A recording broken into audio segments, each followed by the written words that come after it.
How's it going, guys? Craig from World Gym Burleson. With us is Brent, one of our head coaches, and then Dr. Adrian Cantu, Ace Physio Performance. Here today to talk to you guys about shoulder injuries and some of the things that we see in the gym. So, Dr. Cantu, obviously shoulder injuries, as Brent and I can tell you, they're probably one of the most common things that we see in the gym. Would you mind kind of giving us a little bit of an idea from your perspective? How do our coaches know if an injury is something that we should stretch out, or if it's that red light where all of a sudden now we are doing either modification or we're stopping and seeing somebody like yourself in physical therapy? Yeah, sure thing. So the big thing is it depends on what the client or patient is feeling. So if they're feeling a sharp, shooting, stabbing, numbness, or tingling pain, that's typically kind of the red light. Okay, let's stop this. We need to reevaluate, maybe just actually send you to a physical therapist or a physician to get some maybe imaging or testing done.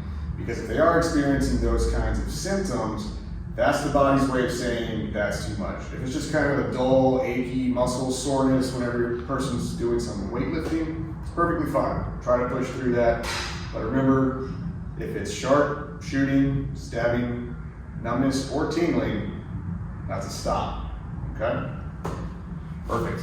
So with that being said, and as we know, there's a lot of times where we're either dealing with a muscle imbalance, maybe there's a weaker muscle group, and so some of the pain that our athletes are going to feel is actually coming from a muscle imbalance versus something that mechanically maybe we just need to stretch out a little bit. So what are your thoughts on how would one of our coaches know around the world if it's like a tight pec, or if there's just a weakness in like a rotator cuff? How would you want a coach to be able to identify that kind of stuff?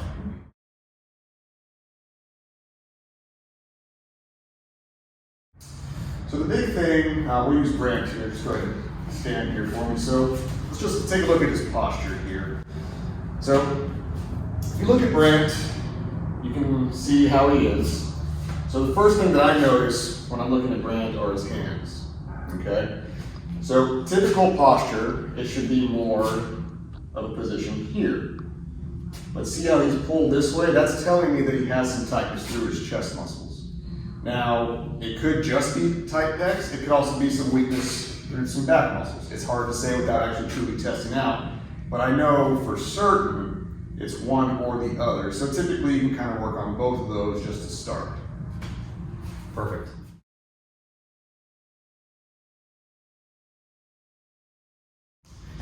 So let's talk about the bench press real quick. We have a lot of guys and ladies too that want to bench as much as possible, and especially as we're going fast through some of our Olympic lifting programs, one of the things we start to see is that they go into bench press and it's, okay, now I have shoulder pain. So what are some modifications that we could use for a bench press to assist that number? Yeah, sure thing. So I'll go ahead and have Brent lie down here as if he's going to get set up into a bench press. So some things to keep in mind are a lot of times some people will be too much at a 90-degree angle here. So if it's here and here, that makes that 90-degree angle. So you want to drop that just a little bit under to kind of tuck it in. And what happens with this is you're also going to get more tricep recruitment. So yes, it doesn't get too much on the chest muscles, but that's the main goal. And you have to keep in mind also that when you are doing that bench press motion, that the true time you're only really getting the chest muscle activation is at the very bottom to about the first 50% of that motion. Afterwards, accessory muscles like the triceps start to kick in and help out. So it depends on where, if they are having any pain through their chest. And you can see for Brent, it looks a little bit stiff when he's going into these motions, even without any kind of weight. You can kind of see some compensations through the spine there. Awesome.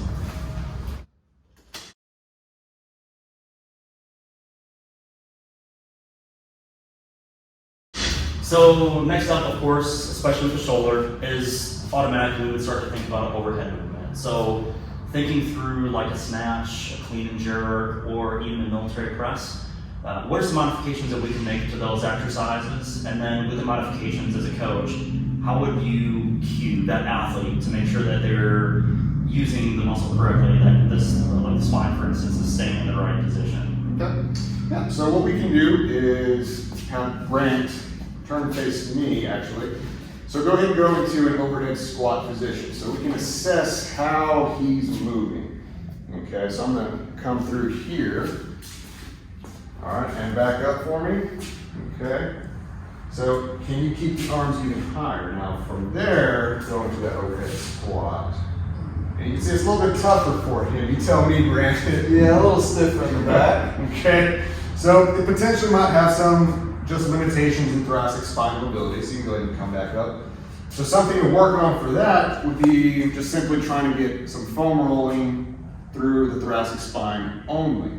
Okay, because a lot of times we lack thoracic extension, so the ability to extend through the back.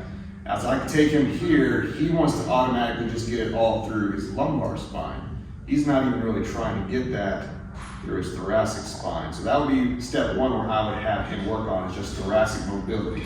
Which is a previous injury of mine, that makes a lot of sense. There you go. Okay. So that would be step one. Another thing to keep in mind is how are his legs looking as well when he goes into that squat. So go ahead and go back into that overhead squat position for me, Brian. Okay. So it looks pretty decent.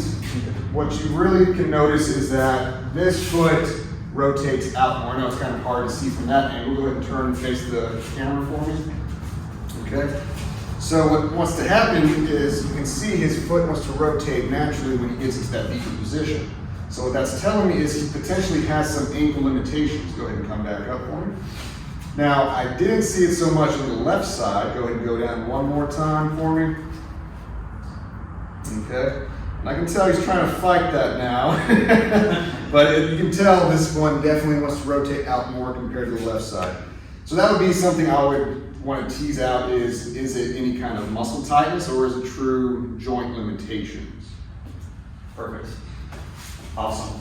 So thinking through the equipment, right, the different tools that we have to train our athletes, maybe a modification is to get away from the barbell for a minute, right, to work on some of the accessory movements. So if we're going through the same movements, if we're going to the overhead movement, like the overhead squat, what are your thoughts? What would you want to see with a hand position, or say like we're using a dumbbell or kettlebells? What would you modify with different equipment?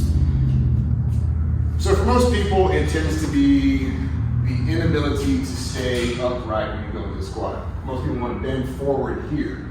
So something you can try to do is go into more of a goblet squat, so that will help them stay more upright, as well as a banded squat resisting that thoracic flexion. So what that looks like is imagine, I'll use Brent here, kind of have to use some imagination here, so have you come right here for me. So imagine if I were holding a TheraBand just around his torso here, coming towards me, and he goes down into the squat. So what's going to happen is the tension is going to naturally want to pull him forward, so he's going to naturally want to have to engage his trunk muscles on the posterior side a bit more.